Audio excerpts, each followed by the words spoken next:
So what do you know about this piece, the composer, just anything? What do you think about when you think about the Cadenza? Yeah, Tomasi was born 1901, died 1979. Wrote this in 1949 for the Paris Conservatory competition. It was written for Marcel Mule in particular. He did the first movement and cranked it out over a series of time, and then after that wrote the second movement. Right. So what's interesting about this, really in Cadenza, always brings back things that you've heard before. The first little iteration of that, where do you hear this? You hear it right at the start. Literally right at the beginning, right? I think that you were maybe a little too loud at the beginning. Okay. Yeah. Can you try that again and try to play a little bit softer? Yeah.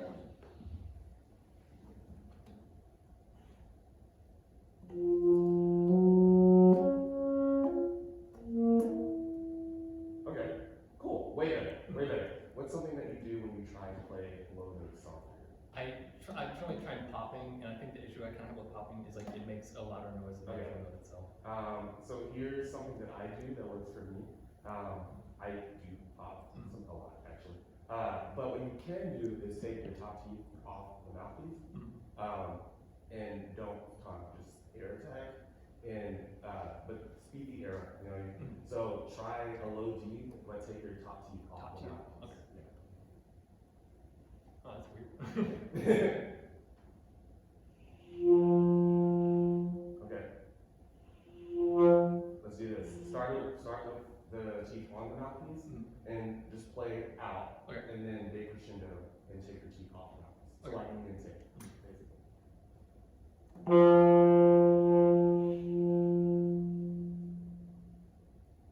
Right. So does that feel different? Yeah. Yeah. So once you practice that and get that under your belt, I do that literally all the time. So like, have you ever played bass and club? So the B's in bass and club, my teeth are never on the mouthpiece because they can just come in quietly, and you can also sort of fake it with the little pop thing. So cool. There's that. Great job with LSK2 for the D. Something that I think that you could do that would change the mood of this entire group is take your time a little more. Okay. Sometimes it felt like you were rushing through it. But I mean, it's a cadenza, so it's like your time to shine. Yeah. The orchestra is playing this like recitative sort of thing in the background, and it's all about you. Okay. So could you do just to like the second fermata, the third fermata, start from the beginning, go to the third fermata, and just take a little more time for your cadenza.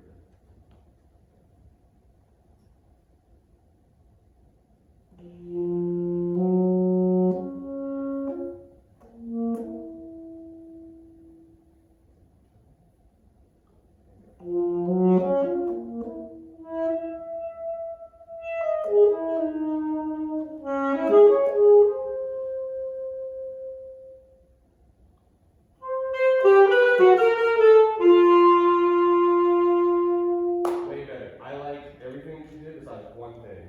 It was the last phrase. Yeah. What's the dynamic of the last phrase? Forte. And I was getting crescendo. Yeah, you eventually got to forte, but you didn't start forte. So, can you do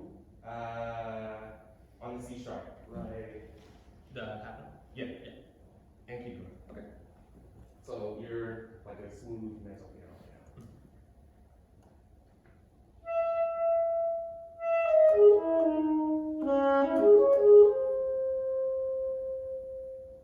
And yeah, so way different. When I first learned this piece, my professor told me to think about different characters. Some people do that when they talk about music. And for me, like the louds just sort of sound different. It's really aggressive, and then the piano, the soft parts, sound like a recital, like from an opera or something like that. You took music history, right? Yeah. Okay, cool. So, what's recital? Recital is like a part in the opera where the orchestra has more simplified parts, and the soloist gets to be more acrobatic. So literally this. Literally this. Okay, let's keep going. The next thing that I wrote down was to stay big. So right here after the mezzo forte, D D D D D D D D D D, and but you went way softer. But there is no dynamic change from mezzo forte until you get here. So can you stay big? Yeah, sure. You want me to start right on that? Yeah, right on. Okay. Start before that. So, okay, On the- on the E sharp. keys. Okay, yeah.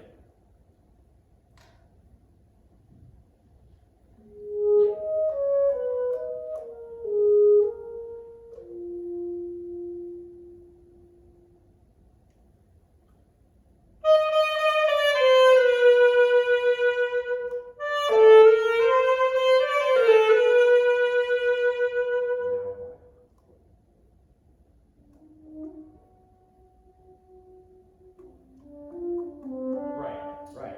Way different. Okay. And I was going to comment about your connection from your G to your side D, but that time is really good, so I'm not even going to talk about it. When you played the first time, you did not do this crescendo, big crescendo. Could you?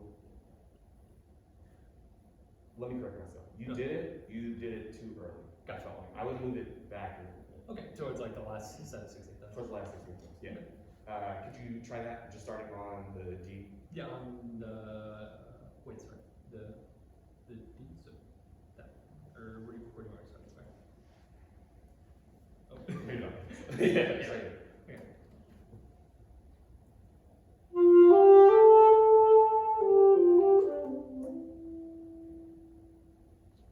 Okay. And I thought your speed at the pianoto was perfectly fine. That was all good. Make sure that you're growing when right before a beat, the scherzando. Where's that? It's here. Yeah. Make sure that you're growing. I felt like you didn't crescendo very much. Start here. Okay.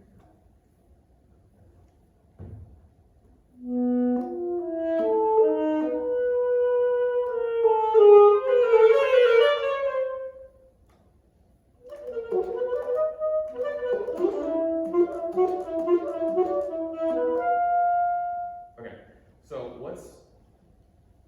how do we get better at dynamic contrast? What's something that we can do if this is allows you to play with a good sound, but you need to hear? What can we do?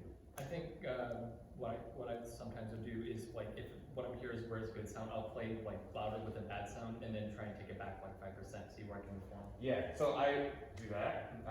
What's all that thought? You can also start soft, you know, because then it just seems loud.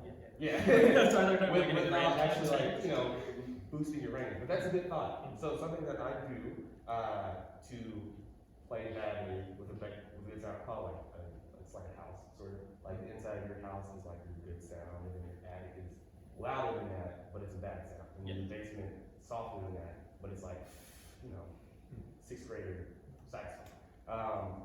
So what I do, can you play overtones? Yeah. Okay, do like G. So G and C. What you're gonna do is play a G, regular G with the octave beat. You're going to cover with low C, and you're gonna keep that G going and push as hard as you can. Okay. And once you're at as loud as you think that you can play, go back to regular G. Okay. Okay?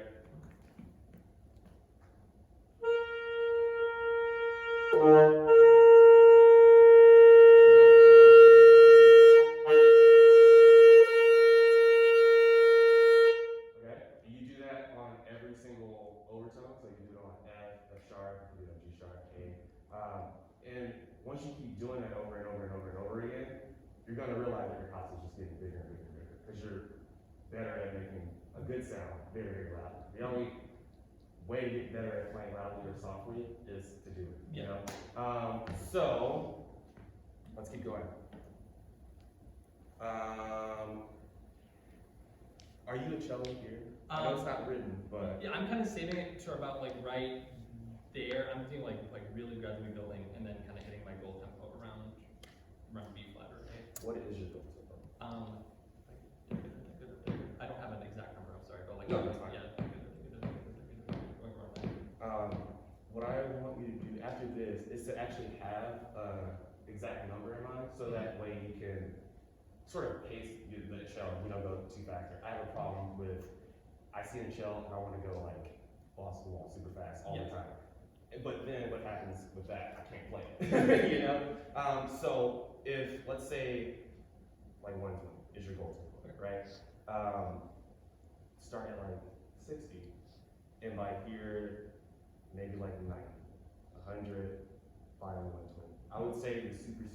that stuff until the very end. So could you start very slow? Yeah. And get to your goal tempo.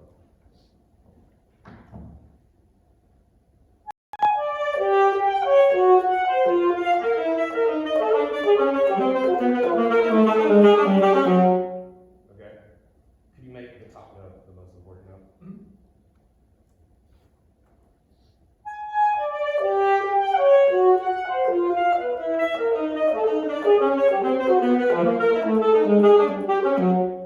Yeah. So, what does scherzo mean anyway? Scherzo, it's kind of like jokingly, but it's like a fast kind of joke. Yeah. I feel like the part right after this, where that laughing sort of sound comes across, I feel like this is sort of the same thing. And you can stretch out even longer on the top notes, because it's supposed to sound like, to me it sounds like a laugh, especially the part after this. Cool, that's all fine and dandy. For this last line, what's the most important part? What's like the climax of this? That's it, the Palkia. Right? Yeah, the El Forte. So, could you make this the most, you play this part, but make this the most important part?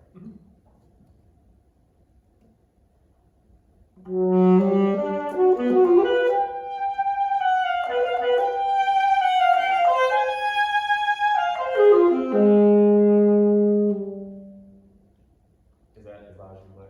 No. I don't think so either, because you played this note earlier, way louder than that. And make sure that you're crescendoing so you can kind of amp yourself up to go. Try one more time. Okay.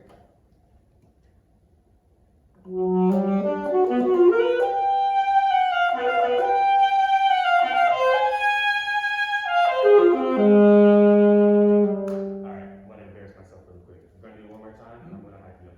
I used to be a soccer coach or a soccer captain for my high school, so I was like the hype man. Alright, so we're gonna do it one more time. Your goal is to play louder than I'm talking. Okay? Try it.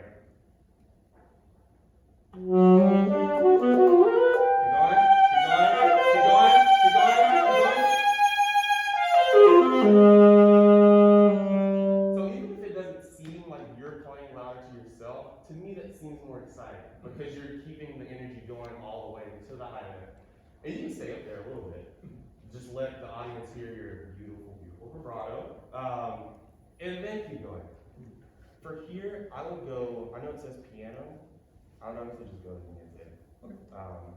Anytime there's a chance for you to flex how well your music days are, I would use it all the time. Could you start on the high F and go all the way to the end of the Yep.